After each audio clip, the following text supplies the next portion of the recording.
Hello everybody. Today we're going to be making jam jar pulse jet engines. It's pretty easy. I know there's other ways of making them, but all you do is cut a hole in the top, about a ½ inch.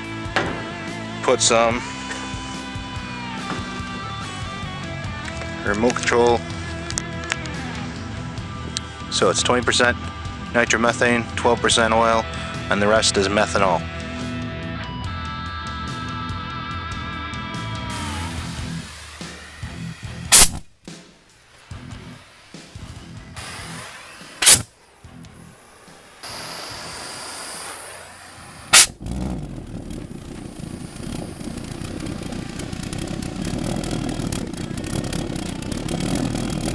Okay, time to review the footage.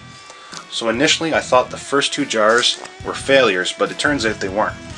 They just didn't run for an extended period of time. They only ran for a few milliseconds. And when I got to the jam jar, it actually fired up and ran for 30 seconds the first time out, which was awesome. But it became apparent when I was reviewing the high-speed footage at 400 frames per second that that is not fast enough to capture the kind of cool details that are going on inside that pulse jet engine. So I had to wait for nicer weather.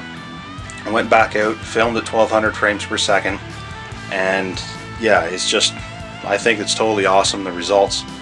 Just how the engine functions, having only one intake / exhaust hole, and it can run so fast. I did some quick math, and it turned out that the engine at its peak cycles or hertz or whatever was running at 120 cycles per second. So that's insanely fast considering there's only one hole and no moving parts.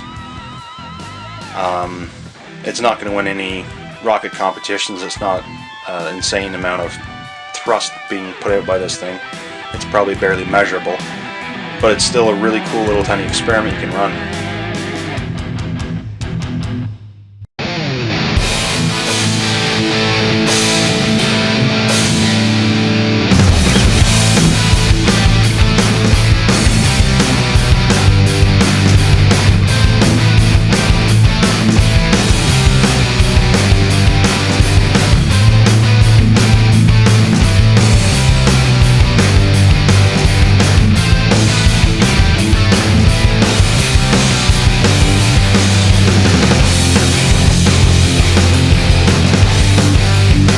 Anyways, I hope you guys enjoyed the video, and thanks very much for watching.